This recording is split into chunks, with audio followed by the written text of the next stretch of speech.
It's always fun to go back and see tweets like this.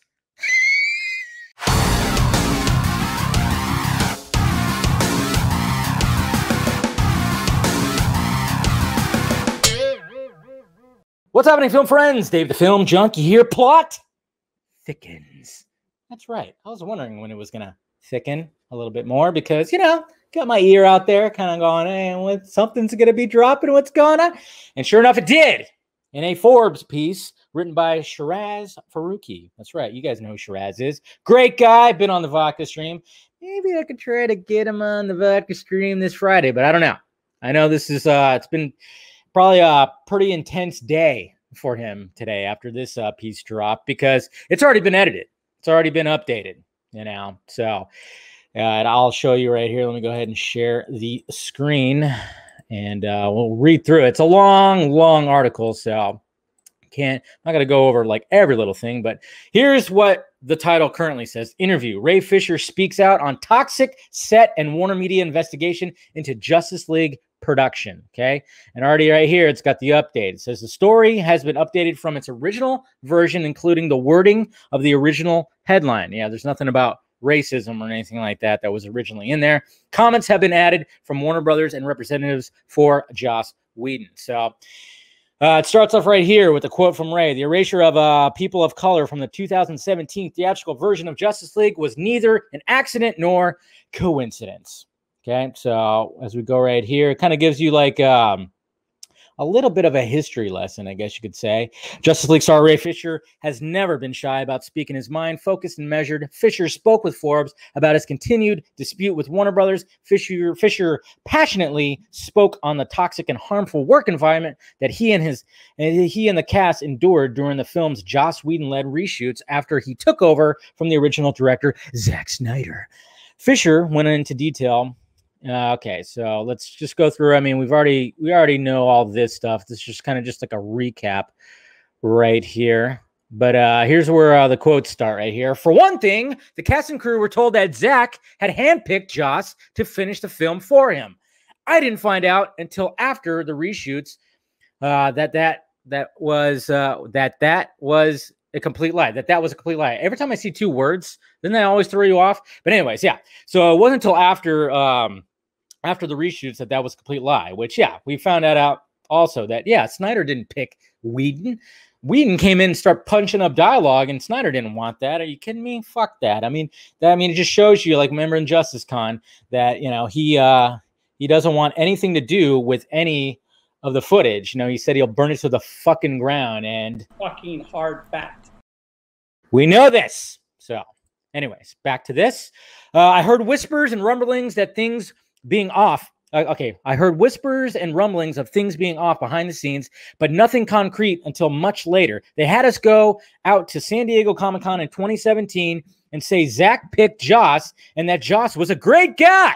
I still have the email with those talking points. Yeah, they were given a script. Okay, that's why you see Jason Momoa's face when Ray Fisher had his compliment Joss Whedon, and you could see the struggle within. You could see you could see Ray Fisher dying inside, and Jason Momoa, that beast inside, just wants to unleash and destroy yet another chair. And he should have. That would have been awesome.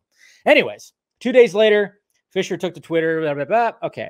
And then, yeah, he talks about the tweet right there. After Zack Snyder left Justice League production in early 2017, following a family tragedy, pictures brought, blah, blah, blah. We already know all that. Here's another quote right here. You gotta understand, Zack stepped away to be with his family, and we wanted to give him the space to do that. He and I didn't speak about a year. He didn't speak for a year, he's saying, after he left. So that shows you right there, man. Man, that sucks. Fisher went on to explain how the abusive and unprofessional atmosphere was cultivated behind closed doors even before Snyder departed. Prior to Justice League reshoot process, blatantly racist conversations were had and entertained on multiple occasions by former and current top-level executives at Warner Brothers Pictures. Decision makers had that participated in those racist conversations were Jeff Johns, John Berg, and current Warner Brothers Pictures Group chairman Toby Emmerich. Emmerich, Berg, and Johns did not immediately respond. Now, there's more stuff that's going to be coming out about this. This is what I'm more curious about when it comes to stuff that was heard from behind closed doors. Like I said, I have my ear out there, but it's not for me to talk about. That's all supposed to be, you know, coming later and stuff like that. But it's like, that's the stuff. Let's get down to the nitty gritty. Okay. And that's the nitty gritty stuff right there. Next quote. I realized that the notes I ended up getting from Johns during reshoots were just a coded version of the racist things he was saying with behind closed doors with the other execs. And it keeps going. A lot of what these guys were doing was in an effort to prevent themselves from being fired during the AT&T's merger with Time Warner. I plan on getting more specific about each of these guys after the investigation is over. This interview is just an abridged version. Yes, we're going to get more. Okay? Expect more doors to be kicked in and more guys shitting their pants. I don't know. We'll see what happens. While Fisher was already aware about the alleged whitewashing, we're talking about that. Okay, so here's the next quote. These conversations were reported to me by people in the room, and I wasn't made aware until after I had already spoken out about Joss Whedon. None of what I am sharing in this interview is news to Warner Brothers HR, nor should it be news to Warner Media. I reported almost everything to them back in July, including Emmerich's involvement. The fact that I'm having to advocate for myself in this way is equal parts freeing and frustrating. I know this must be like a really like a struggle for Fisher, because it's like he's getting it all out there, but at the same time, it's like when he keeps on getting more stuff. Outside of Fisher, multiple actors of color had their roles completely removed or heavily reduced in Justice League. The role of Ryan Choi, played by Zhang Kai, was cut.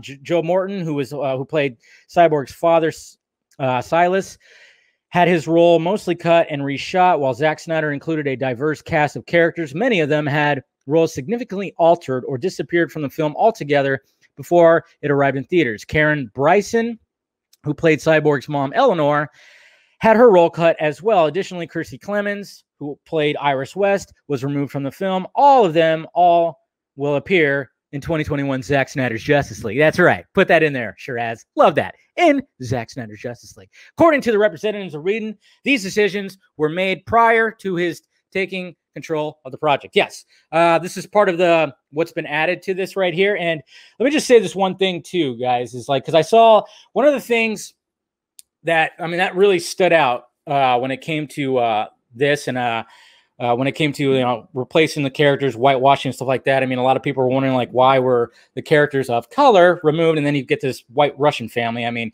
yeah, when you look at it, you're like, what the fuck's going on? But what I always ask of everybody too, because this is just a very delicate situation. It really is a delicate situation where, because like I said, I got my ear out there behind the scenes, shit's happening.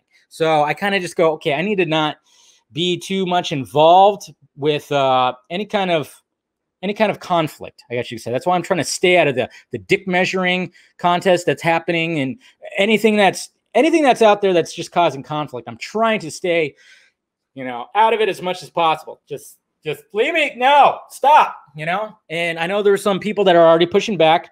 I saw some people and I saw some dogpiling happen, and I'm like, let's just not do that, because I know there's some people that want the proof, and I know it's kind of hard because there's a particular thing that I don't know if it might have got removed during the update, but they were talking about how there's like a certain character of color that Whedon wanted to lighten the skin up. There was that whole controversy. I saw a lot of people posting about that, and a lot of people, it wasn't specified who it was. I mean, if you think about it, of course, who it's going to be. It's going to be Momoa, because they're obviously not going to do that to a black character, but you're going to do that to somebody who has brown skin, and most likely that's going to be the case. Kirstie Clemens wasn't in the theatrical version, so that's not going to be the case. But obviously, when it comes to color correction, I mean, unless the person in there was specifically comes out during the investigation going, yeah, you should hear some of this fucking racist shit this fucking ginger snap just was saying in my ear when I was editing this shit. Oh my God. Not to mention his breath smelled like fucking bourbon. I don't know. Like that's when it comes to that, that's probably why they would have to remove certain things out of the article, because, unless you could just say that about anybody. So I understand that was there, and they could just easily say, like, no, that wasn't the case. We had to change the color because Zack Snyder makes things too dark and dull. That's the way they look at it, Gonna make it more like the MCU, make it brighter, put a tint, That's what they're going to end up saying. So But when they talk about the characters that were removed, I saw a lot of people, you know, because we do that, you know, that knee-jerk reaction thing with our emotions, which I get. We're fans, but you actually sometimes you got to take a step back, take a couple breaths, and just kind of, because I saw people just claiming that yes, all the characters of color were removed, and I'm going, what about Christina Wren? She was removed. Willem Dafoe, he was removed. J.K. Simmons, he was dwindled down. Sam Benjamin? Okay, well, let's not make those. But, you know, apparently he had a half hour or something removed. So, I mean, it wasn't just that, but it was mostly that. Stood out characters like that. But, you know, just to be fair, that's what I'm all about, is to be fair. There's that. So, but at the same time, I still want to hear what was happening, you know, those conversations behind closed doors and what was relayed to him. That, because, you know, what's funny, and that's why I wanted to show Joss Whedon's tweet that he had, you know, where he's talking about, of course, Trump. It's just when sometimes, like, when you have a dude that's overly feminist, it's like, okay, what skeletons do you have, man? And then you hear about that, and all of a sudden there's allegations on that person. It could be the same thing too when it comes to racism. It's like you're so like anti-race, so 100% anti, and then all of a sudden it's like, well, yeah, but behind closed doors, you're a little racist. You know, and I'm wondering if like anything out of that investigation is going to become, you know, that's going to come out more with any of that. And is there going to be stories from other productions? There's going to be stories from Marvel, from Avengers, from Buffy, that maybe something will come out like that. But, you know, that's what I'm really wanting to hear. And then, you know, the people that want proof, it's like, yeah, that's what the investigation is for, to try to get that proof. And apparently, you know, Fisher kind of, you know, he knows what he's doing. So hopefully we'll get more of that. But yeah, I just wanted to just point that out, that, you know, we got to, like, I get it. The emotions, they run high. But when I saw people, there was like, that's all they cut out were just the character's color. I'm like, no, there was white characters also cut out and dwindled down too. And then, because as much as race is going to be a part of this whole thing, which is, yeah, get it out there, get it all out there. The old guard of like movie studios, so like, get it all out, get that new guard in there. I just want to, you know, I just don't want to take away from, like, hey, we got to remember, Zack Snyder is the one that got fucked with first. The toxic shit went straight to him first. You know, we mustn't forget that. We mustn't forget that.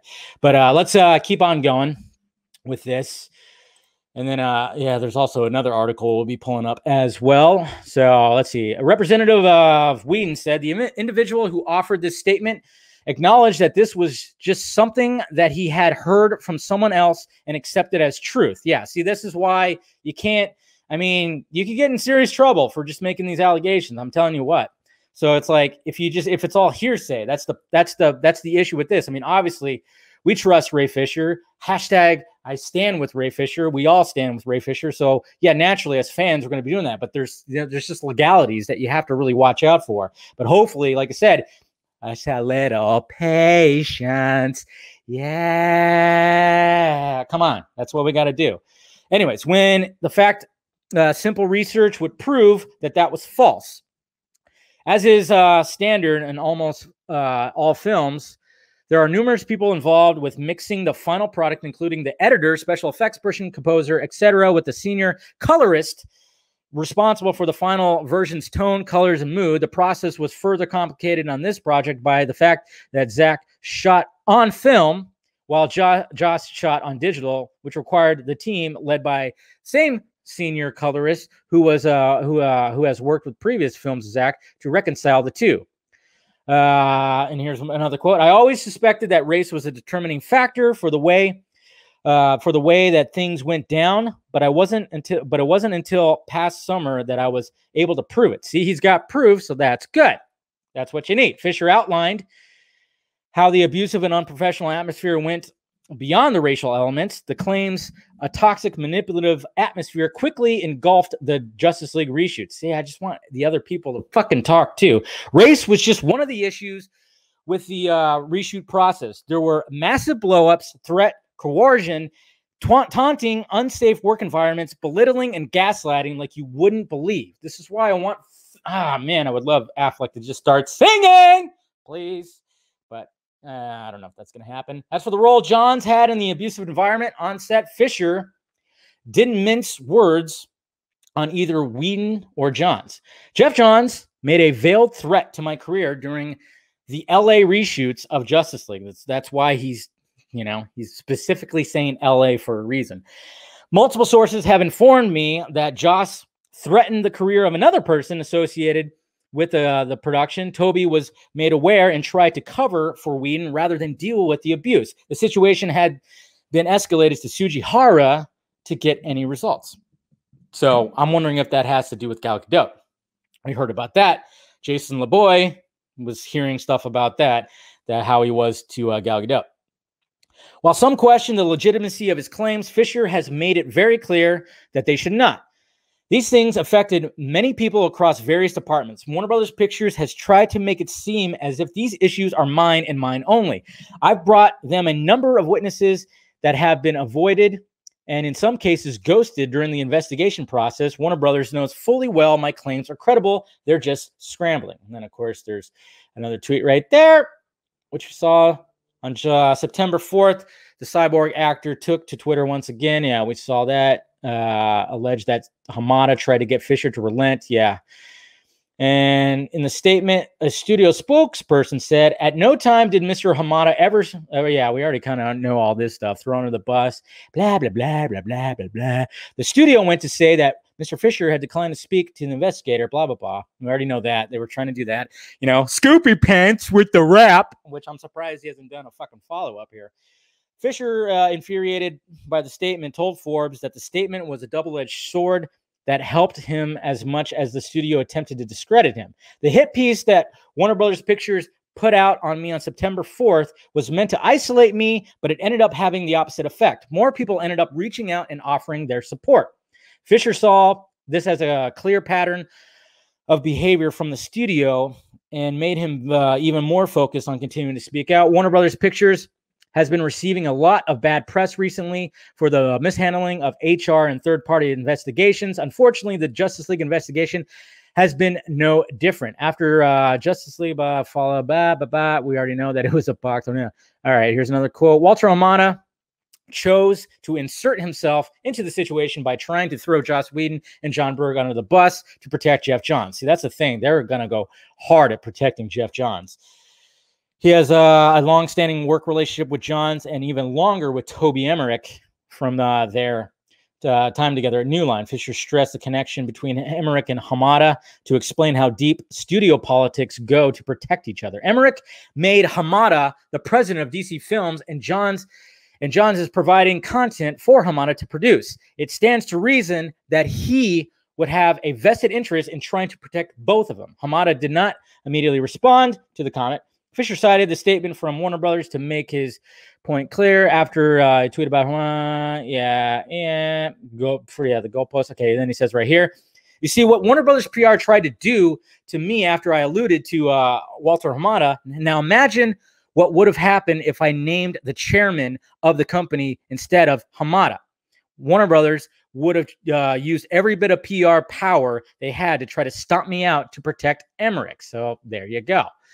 Fisher has been the only cast member to make voice heard. And then, of course, Momoa, which, yeah, we already know about that. He said this shit's got to stop. Trying to do the whole Frosty thing, which they were trying to, yeah, so stupid. Then he says right here, Jason really came through when he denounced the fake Frosty snowman stories, even though I still kind of want to see that movie. I'm not going to lie. I mean, just to hear, Jason Momoa's voice come out of a Frosty head. Fisher continued. A lot of folks from the cast and crew reached out to show their support. Some expected and some less so. That's pretty good. I'm pretty sure everybody, Gadot, Miller, Affleck, Cavill. I've tried my best to handle things privately and let the HR process play, but the only thing that seems to move the needle has been me applying pressure publicly, which is very true. Fisher revealed one of the biggest challenges has been getting Warner Media to conduct a fair and impartial investigation, something that has taken much of Fisher's time to achieve. My team and I have been informed that the third-party firm that was originally brought on to investigate Justice League was withdrawn from the case. Warner Media has since informed me and my team that the old investigator purposely the old investigator purposely lied to us about the investigation. We've asked Warner Media to relay this information to the public and retract Warner Brothers' September 4th hit piece on me so we can clear the air and get the investigation back on track. They refused to do so, so here we are. The original investigator withdrawn. Fisher's optimistic that the new investigator will perform their duties. The new investigator, this is juicy right here. It's a little juicy part right here, okay? The new investigator that Warner Media has brought on is the same one that did the final Kevin Tsujihara investigation before he was taken down. Bam! They're bringing in that guy that took Tsujihara down. So that's good. That's really good. Then he went on to clarify, I got a lot of witnesses that are willing to be interviewed. They're just waiting on my go-ahead. That it's safe to do so. Outside the witnesses, oh, shit, I got a little too far. I lost where I was. Okay. Outside the witnesses, Fisher has the backing of the Screen Actors Guild. That's good. So SAG-AFTRA has been a part of just about every conversation we've had with Warner Media, and it has been pushing to get them to do the right thing. That's good. Okay, let's talk about old guard getting out of there, new guard coming in. That's what we're talking about. You want to get rid of that racism, fucking A. In the business as a notorious litigious as Hollywood, the fact that I haven't received so much as a cease and desist letter should tell you something. Yeah, that does tell you something. The people involved know I'm telling the truth. They're just looking for a way to mitigate blowback for themselves. Warner Media knows I don't have the financial ability to stand up to them in court. Emmerich, Whedon, and the other guys probably do. My guess is that Warner Media is looking for the lesser of two lawsuits. That's pretty good. I like that. The people that have shared their stories with me have put themselves at great risk, but both personally and professionally. I will protect them at all costs. Remember, he talked about protecting these people. He don't want them to become public quite yet. Jesus Christ, Brad Pitt right there looking dashing in that little ad. Hollywood is one of the most retaliatory, geez, I'm starting to get like a little marble math here, business in the world. One word of you being difficult or uncooperative could be the end of your career, especially if you're black. Yeah, there's something that I heard that, like I said, that's not for me to get out there. You really have to ask yourself, what's more plausible? That I would purposely torpedo my career by making statements about powerful figures in Hollywood that, if untrue, could be easily refuted. Or a handful of people in positions of power said and did terrible things in order to maintain that power during a massive corporate merger. I mean, Jesus Christ, these guys, what they did just to fucking keep their big paydays and stuff like that. Let's kind of skip ahead here. I'm not worried about the consequences. I'm well aware of what is at stake. If people don't want to work with me because I'm refusing to tolerate abusive behavior and the cover-up culture of old Hollywood, then so be it. If nothing else, I'm going to go out of this business the way I came in, free and on my own volition. Can you dig that? Can you dig it? I can dig it. So there you go. There's that whole thing. Whew, that's a lot. But then there was also Sean O'Connell came out and said that his phone rang and it was Joss Whedon's people. Whedon's people were scrambling today. They were sending emails and calling all kinds of places. So he wrote up this article that says Joss Whedon spokesperson calls some of Ray Fisher's Justice League accusations false. And then it says update, Ray Fisher has sent Cinema Blend a reply to the statements provided by Joss Whedon's spokespeople. He said this is only a hair's breadth away from Berg's. Fisher was upset about Booyah defense. I've been trying my best to make sure that Joss Whedon and John Berg aren't able to be thrown completely under the bus by the other guys. But when they make these half-baked knee-jerk excuses publicly, they make my job a lot harder. I'm settling in with my family for the night. I'll have a more in-depth response tomorrow. So we'll be getting more tomorrow. But essentially, what we already heard in the Forbes article that was added from Joss Whedon's people is what this whole thing's about. When it's talking about certain things, when it's talking about the color changing the skin, and then of course the everything else. They're of course they're saying all kinds of stuff. What was like the main quote? Let's see. Forced to speak, Joss Whedon. It was just right here. Okay, so here's a Whedon spokesperson that gave this quote right here. And close that. Says the indivisible, indivisible and justice for all. The individual who offered this statement acknowledged that this was just something that he had heard. Oh yeah, this was already in the other article. So yeah, talking about the color mixing, the special effects, and everything like that. So see, that's how you get out of that. I mean, unless the editor or the colorist just goes, Jesus Christ, this racist motherfucker just said something about this guy's skin or girl's skin or something like that. That's how you get out of that one. I mean, who knows? But like I said, there's going to be other things that come out that are going to be legitimately fucking like racist, you know? So that's all. So that's pretty much it, guys. This is a long ass video because there's a lot to like break down. I probably should have just did a whole fucking live stream, but I was like, nah, I wanted to take my time and make sure that I got everything. No distractions with the live chat and stuff. But yeah, there's going to be more stuff that's going to be coming out tomorrow.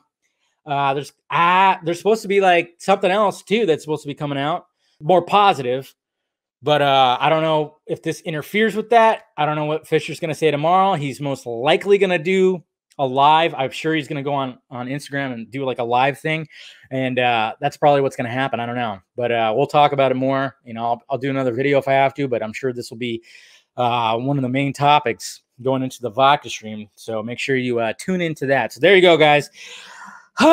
Wow, that was a lot. Let me know your thoughts about it down below. What do you think about all this? You know, and like I said, we got to be patient. There's more that's going to be coming out. You know, these knee-jerk reactions, you know, the emotions that we get. I get it. I totally get it. We're fans, and we just want to start pounding out. But you just got to like make sure that you have, you know, when somebody comes back, you know, instead of just jumping on somebody and then they're just going to fight back and forth, try to have like a discussion more than anything. You know, ask questions. And hopefully they'll ask questions and then talk it out. That's what I'm kind of like hoping that we could take more of that approach, you know? Because, yeah, sometimes you see something like, fuck, man, really? You couldn't have just waited before you tweeted that out? I know. But I'm like, okay. But let's not get all crazy here, and we'll see what happens with all this. So anyways, guys, hit that like, thumbs up button. If you'd be so kind, hit that notification bell too, so you know when I'm doing this shit. Follow me on the sock meds down below, Twitter, Instagram, Facebook, Patreon. You want to join the Patreon? Help out the Film Junkie empire? Go right ahead. And then, of course, shirts. I got new shirts in the Film Junkie closet. I got the Vodka Stream shirt and the Signal shirt, the Film Junkie Signal shirt. So go ahead and check that out, and also the Exclusivo shirt. If you a lot of people are digging that little guy. But yeah, that's pretty much it, guys. Hashtag I stand with Ray Fisher. 100%. Okay. Talk to you guys later.